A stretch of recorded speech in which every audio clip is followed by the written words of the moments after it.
Goeiemôre, dit is dan 5 Junie vandag, lesing 30 van die groot Johannes Evangelie boek 4, en ons is nou by hoofstuk 59.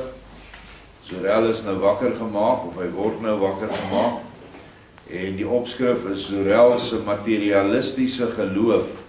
Ons het nou 'n goeie getuienis oor die afgelope lesings gehad, oor sy absolute geestelike geloof, hoe sterk hy in sy innerlike is, as die siel en gees los is van die liggaam.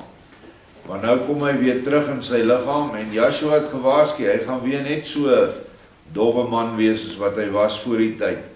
Maar daar het iets tog agtergebly, wat hom dan langsamerhand op die pad sal bring. Hoofstuk 59, Zinka lê sy hande nou op die teenoorgestelde wyse op Zorel, wat gou-gou sy oë oopmaak en ontwaak.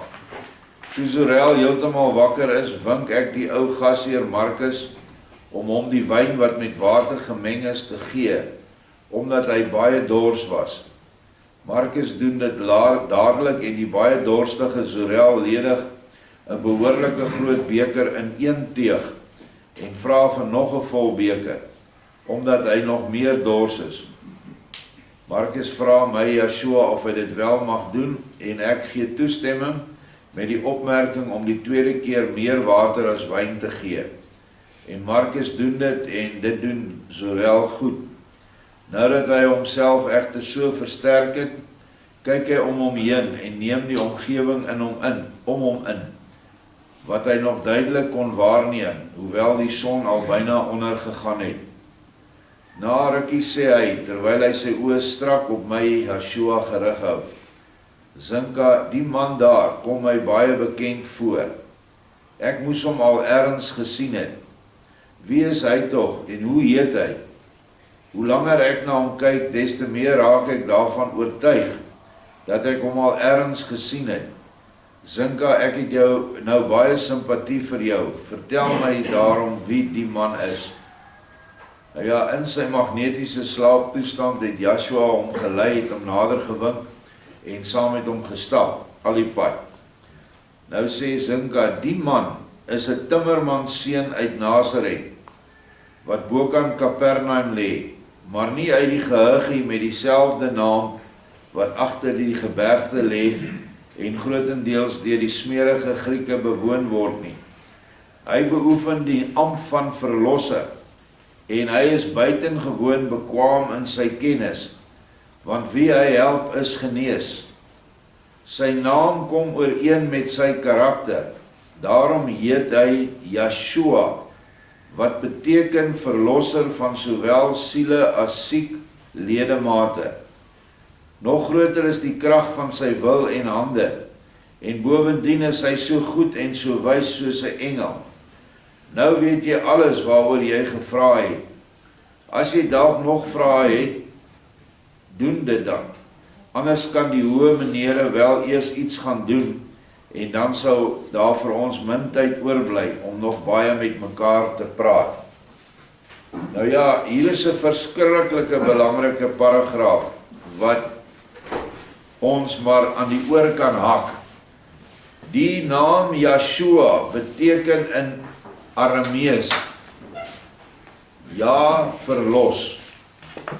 En in Hebreeus is dit Yahweh Shua, naamlik Yahweh verlos, wat dieselfde is.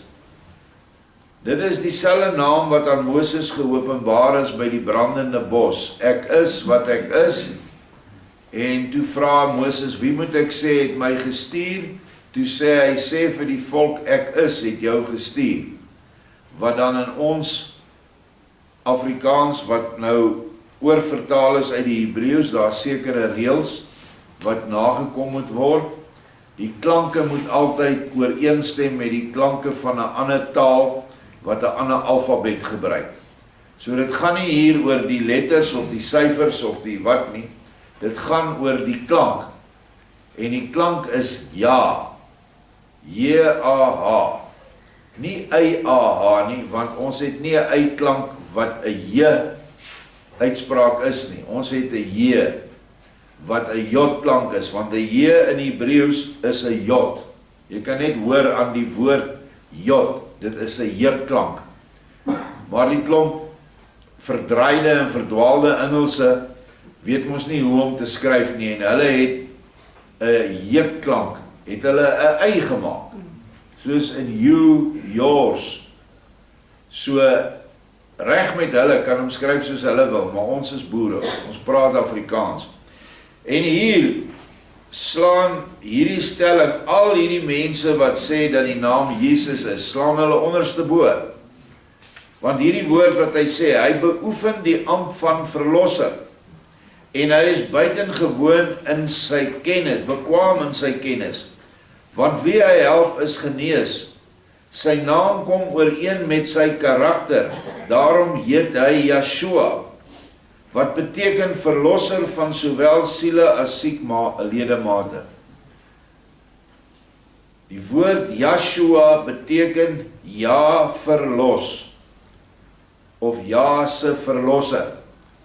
Jesus beteken dit nie. Jesus beteken eintlik niks wat in verlossingsterme gemeet kan word nie. Dit is 'n woord wat afgelei is van Iousis en wat eers voor dit Zeus was. En toe ou Konstantyn die heidense keiser in 323 na Messias die Bybel saamgestel het, saam met 'n klomp biskoppe wat hom almal toegeneem was, hulle was te bang om iets teen die keiser te doen, dan het hy hulle koppe laat waai, het hulle besluit om die Christen godsdienst te vat as staatsgodsdienst, maar die volk moes die bekende heidense afgode name in die Bybel kry. Dis wat hulle besluit het. En dit is hoekom Jesus geword het. Dit is hoekom Hera Here geword het, of in Duits Herr. En God is die een God wat aanbid was van dubbel, is ingesit in die plek van Elohim. Daar is nie eers 'n manier dat Elohim, wat in Hebreëus so staan, die Elohim, vertaal kon word na God toe nie. Want sommer net die eerste ding is dat Elohim is 'n meervoudswoord, terwyl God 'n enkelvoud woord is. Maar wanneer hulle in die negatiewe sit, dan maak hulle dit reg. Jy mag geen ander Elohim voor my aangesig hê nie, sê die wet in Exodus 20, staan in die ou Bybels, jy mag geen gode voor my aangesig hê nie. Nou, dit wys net vir jou die vervalsing, en dit is absoluut opsetlik gedoen om ons te mislei. So, as jy enigstens twyfel het oor die naam Yeshua, hier kan al jou twyfel verdwyn, want Yeshua staan daarby, hy sou hierdie man in die bek geruk het as dit verkeerd was, en hy het nie. Hy het gepraat, gelei deur Yeshua se gees. Toe sê Zorel effens hart vir Zinka, ek dank jou vir wat jy my vertel het, hoewel ek nou nog nie weet waar ek so baie presies aan toe is nie. Dit wil my maar nie te binne skiet, waarom die man my tog so bekend voorkom nie. Dit lyk wel, asof ek iewers eendag 'n groot reis met hom meegemaak het.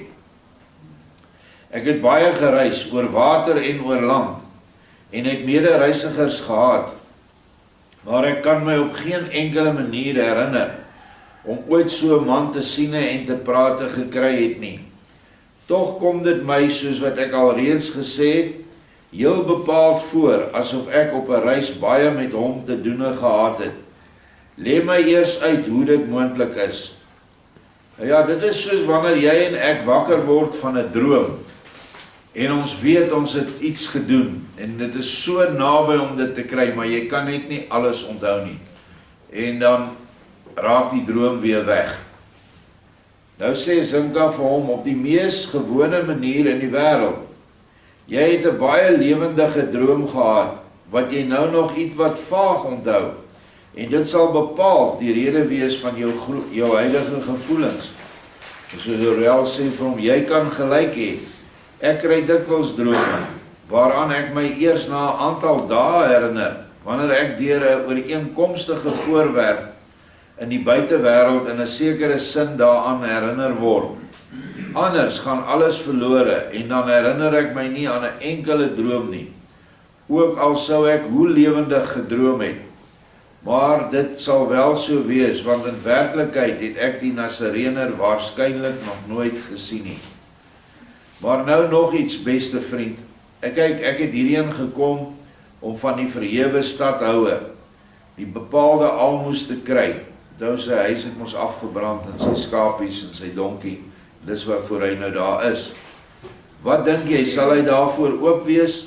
As daar niks te verwagte is nie, dan kan jy in elk geval jou bes by hom probeer, dat ek weer huis toe mag gaan. Want wat moet ek verder hier doen? Ek gee niks om vir al die teosofiese en ook filosofiese wyse ophef nie. My teosofie en filosofie bestaan in kort hieruit. Ek glo aan dit wat ek sien, dis aan die natuur, wat hom die eeue deur altyd weer vernuwe. Verder glo ek ook dat eet en drink die twee allernoodsaaklikste voorwaardes is om te lewe. Maar aan meer as dit glo ek nie so maklik nie. So kyk nou hoe dink hierdie ou, hy's nou terug in sy liggaam en dan is hy hierdie absolute botmens. Daar is wel genoeg wat vreemd is in die wêreld, soos wat alle soorte magie en ander kunste en wetenskappe is. Maar tussen die dinge en my bestaan dieselfde verhouding as tussen vuur en my. Solank dit my nie brand nie, blaas ek nie. Ek voel geen behoefte om meer te weet en te verstaan as wat ek nou weet en verstaan nie. Dit sou dus baie dom van my wees om nog langer te wil bly, om uiteindelik die een of ander moeilik verstaanbare wysheidsleer op te vang, waarmee ek dit dan ergens teenoor dom mense sou kon opskep. In my sien jy 'n natuurmens, wat 'n hekel het aan al die sogenaamde wyse menslike instellings en wette, omdat dit sy aangebore vryheid dikwels op 'n harde wyse beperk, en dit maar net sodat daar enkeles baie ryk en magtig kan word, en 'n hoë aansien kan kry, terwyl daarvoor natuurlik miljoene dikwels in die diepste ellende moet versmag. As ek nog meer daarvan verstaan het as nou, sou ek nog dieper tot op die bodem van sulke ongeregtighede kon sien, maar dit sou my sekerlik nie gelukkig maak nie. Maar soos wat dit nou is, word ek in my domheid waarskynlik baie ellende bespaar, omdat ek geen grondige insig in die oorsaak van al die menslike gemeenhede het nie. En wat hierdie ou hier sê is nie eintlik onwaar nie. Vandag is die wette en die reëls en die dinge wat hulle vir ons op aarde gegee het, hoofsaaklik daar om die rykes mag en beheer te kry oor die armes. Dit is vandag nog steeds so. Hulle reik wette uit wat hulle nie aan hoef te hou, hulle self te hou nie, maar jy en ek word met die straf, tronkstraf of die dood, word ons gedwing om daai wette van hulle te hou.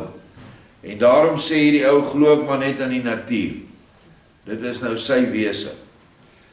Waar die slegte sogenaamde wyse mense self nie genoeg wette kan bedink om die mensdom onder druk te plaas nie, stel hulle denkende en baie spitsvondige leiers aan, wat rondgaan met gesigte wat in ekstase vertrek is, wat met baie selfversinnende godewette tevoorskyn kom, om daarmee die arme en swak mensdom opnuut te pla.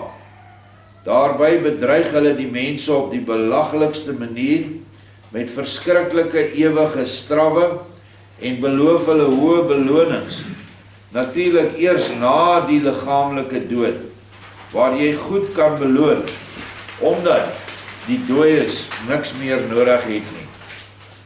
Is dit nie maar ook ons geloof, die mense hou voor, jy gaan hemel toe, as jy dit of dat doen. As jy dit of dat nie doen nie, as jy byvoorbeeld nie kerk bywoon nie, as jy nie jou tiendes behoorlik gee nie, dan gaan jy hel toe. Dit is baie van die kerke se lering. En dan het hulle nog allerhande ander voorwaardes wat absoluut nie nodig is vir geestelike redding nie, maar wat hulle as baie, baie belangrik voorhou. Byvoorbeeld sê die Rooms-Katolieke, as jy nie as 'n babietjie gedoop is op die voorhoof nie, kan jy nooit in die hemel kom nie, jy gaan reguit hel toe. Kan jy so iets belagliks indink? Maar tog glo die hele Rooms-Katolieke volgelingskap glo dit. En ander mense weer ander vorme van geloof wat hulle het. Byvoorbeeld die nagmaal word verhef tot net 'n stukkie kafeebrood en 'n slukkie wyn. Terwyl die Pasga wat op daardie wyse bedien word, niks anderste is as 'n sinnebeeld nie. Die ware Pasga in jou hart is om Joshua se woord op te neem in jou hart en Joshua se liefde uit te leef uit jou hele wese uit vir die Vader en vir jou naaste. Dit is die ware Pasga. Daar is niks anders nie. Maar ons mense is mislei en verlei. En ek kan dit maar net weer herhaal wat in 1993 gebeur het, toe hierdie swartes nou deur die politiek en die kerk gedruk word om hierdie land oor te neem, en hulle weet, ons sit hier met maklik 2/3 van die mense, die wit mense, wat nie sal saamgaan nie. En toe kom die kerk te sê hulle, as jy ja stem, is dit 'n stem vir God. Nie 'n stem is 'n stem vir die duiwel. Dit beteken 'n stem vir die hel. En so het hulle baie mense van die pad af gekry, wat nie vas op hulle geloof gestaan het nie. So gebruik die mens, net soos wat hierdie ou sê, dis nie onwaar nie, maar as jy net daarna gaan jouself vasstaar in die materiële dinge, dan kom jy nooit vorentoe op die geestelike vlak nie. Terwyl ons die vorige hoofstukke gesien het, hoe diep geestelik hierdie man eintlik is, maar hierdie vlees van hom beperk hom heeltemal. Vers 11, maar wat die strawwe aangaan, dit stel die mense nie uit tot na die dood nie. Daarmee loop hulle vooruit op die dade van hulle bedinkte leë gode, en hulle straf die misdadigers teen die goddelike wette liewers dadelik maar hier, sodat niemand in die hiernamaals, vir wat betref die straf waarmee gedreig was, tekort sou kom nie. Slegs op die beloning laat hulle die vromes wag tot na die dood. In hierdie liewe lewe kry jy vooraf nooit iets vir niks nie, behalwe wanneer jy jou vir 'n belangrike persoon letterlik dood sou laat slaan het. Alles wat in die menslike samelewing 'n rol speel, is so sporadies op die werklike belang van die mens gerig, dat elke nugtere denker dadelik al kan sien waarop dit gebaseer is. Die element van die goddelike wet en die menslike samelewing. Kyk maar net wat nou in Amerika gebeur. Basies wat hierdie ou gesê het, gaan daar in vervulling. Moenie glo wat hulle vir jou sê, daar het 13 mense al gesterf nie. Daar's duisende Amerikaanse soldate al gedood. En waarvoor? Alles vir 'n leier wat basies net wou mag toon dat hy die sterkste, die beste en die grootste is in die wêreld. Maar die arme mens moet nou sy lewe gee. Daai arme soldate, dis goeie jong seuns uit Amerikaanse huise uit, wat nou in hierdie stelsel vasgevang is en hy kan nie weier om te veg nie, dan word hy se muur doodgeskiet. Dit is wat die wet sê in alle weermagte, as jy in oorlogssituasie is en jy draai om, dan mag die offisier jou doodskiet. So hulle is in daardie ding ingedwing, absoluut om 'n sekere, wat hy hier noem, goddelike wet van die menslike samelewing na te kom. En oral sien ons dit. Ons het op die grens gaan veg. Ons was so patrioties. Ons veg vir ons land. En toe ons buite Luanda is en die hele Angola van suide af ingeneem het, toe sê ons leiers, kom terug, ons gaan nou nie verder nie. Toe gee hulle oor hier in die land. Ons veg die geveg daar buite, ons wen, maar hier gee hulle oor aan die swarte. En so het ons land verloor. Net oor die wil van die leiers wat op daai stadium gekoopte leiers was deur dieselfde Amerikaanse organisasie wat nou die wêreld wil beheer. Dit is wat gebeur het. En mense is vandag nog patrioties oor wat hulle gedoen het. Maak jou oë oop en besef dat jy mislei was, dat jy belieg was. Nog steeds het Vader ons mense beskerm. As jy kyk na die ongevalle in die oorlog, was sy hand altyd daar. Maar die doel was nie so patrioties as wat ons gedink het nie. So wat hierdie ou wêreld sien, is vir my baie suiwer, want dit is presies hoe dit daai tyd gegaan het, en hoe dit nou nog vandag gaan. Maar ons moet streef na die innerlike eenwording tussen siel en gees, sodat ons, terwyl ons nou in die vlees bewustelik lewe, moet ons wees soos hy was in die vorige hoofstukke. En soos wat die boek, die gesalfde leer, die weg na eenheid deur die liefde wat Karen vir ons gebring het, om daai pad elke dag te stap met hom. Dit is 'n pad van die gees, baie hoër as nou hierdie ou se toestand van vlees. Hy gaan verder, hy sê, vriend, sodra daar iemand is wat so 'n bietjie volkome vry wil lewe en alle heerlikhede van die aarde wil besit, dan moet die oorige mensdom, wat willoos en kragteloos is, natuurlik huil, en ook die aardbodem waarop hulle staan. Natuurlik sou vir die onderdrukkers van die mensdom, meestal hartelose tiranne, in die hiernamaals 'n paslike vergelding wel goed wees. Maar wie sal dit kan uitvoer? Kortom, dit lyk na niks nie, 'n suiwer, nuttelose poppespel. En dit is wat nou werklik die politiek en die godsdiens en die finansies, dis die drie bene waarop Babylon staan, wat dit baie mooi opsom. Dis net 'n suiwer poppespel.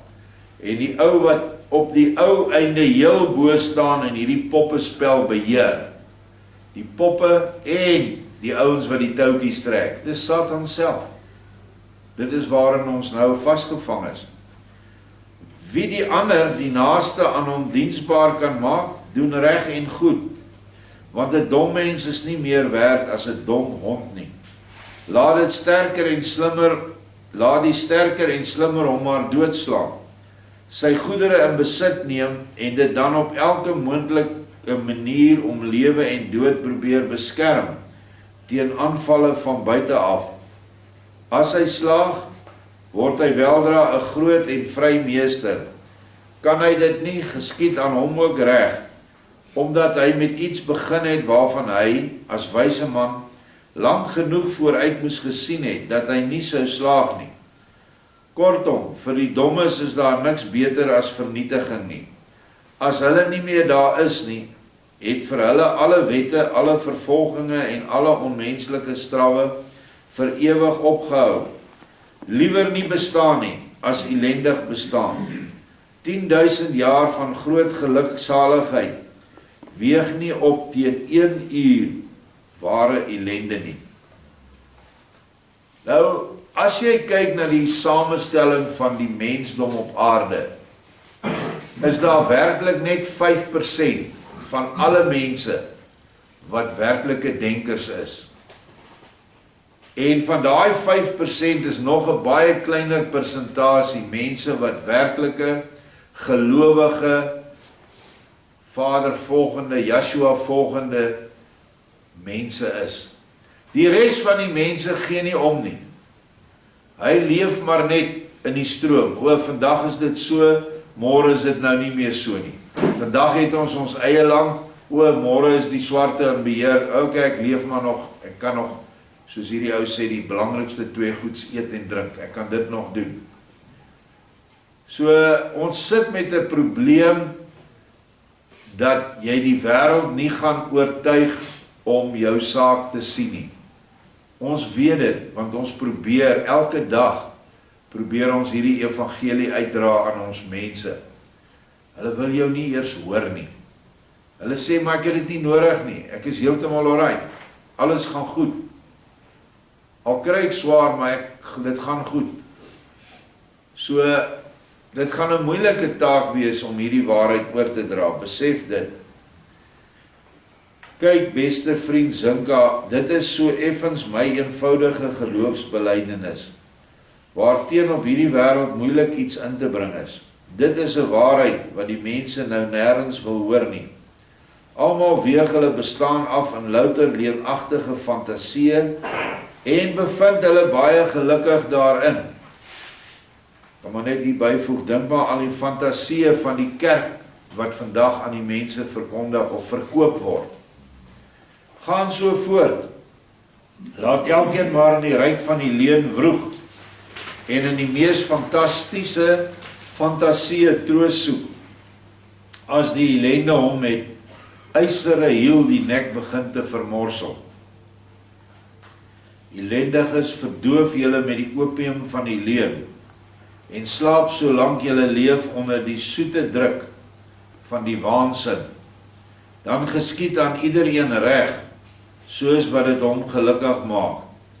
Net aan my geskied onreg, omdat ek my onder die adelaarsvleuels van die waarheid buitengewoon ongelukkig moet voel, wanneer ek vanuit die helder hoogtes steeds dieselfde dodelike val moet sien, voel en self bereken, wat wag op my en die andere wat soos ek lyk. Wie sal my val breek, as die losse band breek waarmee my dwaasheid my met die magtige vleuels van die adelaar verbind het? Mense, laat my tog in alle rus my prooi verteer, ek doen julle tog niks nie. Gee my van julle oorvloed, slegs soveel dat ek my dit weer kan aanskaf, wat die bose toeval my ontneem het. Dan sal julle aan my geen ondankbare bedelaar hê. As julle my egter soos gebruiklik glad niks wil gee nie, laat my dan ten minste ongehinderd huis toe gaan, sodat ek as 'n arme sater, 'n sater is 'n bosgees of 'n veldduiwel, natuurlik via onwettige weë soveel hout kan versamel dat ek my 'n baie gebrekkige hut kan bou, wat in elk geval nie slegter sal wees as die van 'n bewer nie. Julle sal my of die een of die ander hopelik toestaan. Om my egter nog ellendiger te maak as wat ek al reeds is, sal julle tog gewis nie doen nie. Maar as julle so iets met my beplan het, maak my dan liewer dadelik dood, want ellendiger as wat ek nou al is, wil ek sekerlik nie word en wees nie. Want maak julle my nie dood nie, dan weet ek wat my te doen staan. Ek sal weet hoe om myself te dood. Toe sê Zinka uiteindelik, daarvan is geen sprake nie. Ook sal jy met jou besondere goeie kennis en ervaring nie genoodsaak word om so 'n kranksinnige daad uit te voer nie. Want terwyl jy geslaap het, het Sireneus al gesê dat hy die beste met jou voorhande het. Maar eers wanneer jy sal insien dat juist dit wat jy nou as waarheid sien, die grootste onwaarheid is. Wees dus onbesorg en aanvaar 'n beter leer, en dan sal jy eers waaragtig en geheel en al gelukkig word. Nou die ou is nou gereed gemaak deur die magnetiese slaap om 'n beter leer as hierdie fatalistiese leer wat hy gehad het, dat hy alles so negatief sien. Dit is nie verkeerd dat dit so gaan op die aarde nie, maar dit moet nie jou geloofsbasis vorm nie. Jy en ek is in die wêreld, ons is nie van die wêreld nie. En daarom moet ons die wêreldse dinge beskou vanuit 'n goddelike oogpunt, vanuit 'n oogpunt van wat ons geleer het met hierdie man gebeur het in die magnetiese slaap. Eers vanuit sy siel en toe, soos die pad verder gestap het, vanuit sy gees, waarheen ons moet streef, elke dag. Ons sien hierdie dinge om ons gebeur, ons sien die boosheid, ons sien die leiers wat hulle aanvang, en ons moet alles bo dit staan, en nie deel raak, en nie betrokke raak daarin nie. kyk wat met die mense gebeur het, wat is dit nou al 5, 6 jaar terug, met die inentings, wat nie vasgestaan het op Yeshua nie, hulle het hulle almal laat inent. En der miljoene het al gesterf van daai inentings. So gaan Satan nie ophou om ons in die versoeking te bring nie, en ons gaan baie ellendig daaraan toe wees. Weet dat die lewensstandaard van nou af vorentoe net af sal gaan, nie op nie. En daarmee saam moet ons dan ons geloof ook versterk, sodat ons altyd sal vashou aan hom. Ek sien hoe gaan dit nou buite, as ons dit nou vergelyk wat hier buite aangaan, ek praat van mense wat armoedig raak, en ek vergelyk dit met 4 of 5 jaar terug, dit is verskriklik erger as toe. Dit is sommer nou hele families, wat hulle kinders al lang al uit die skool uit gehaal het, want hulle kan dit nie bekostig nie, wat of in 'n voertuig bly, of in 'n swart plakkerskamp, of agter in iemand se erf, almal saam, 5, 6 mense in een ou kamertjie, en dit raak net erger en erger. Maar ons het daarom die anker waaraan ons kan vashou, Yeshua, en die wete dat hy altyd sal sorg, al gaan dinge hoe sleg. Baie dankie, ons gaan dan môre voort.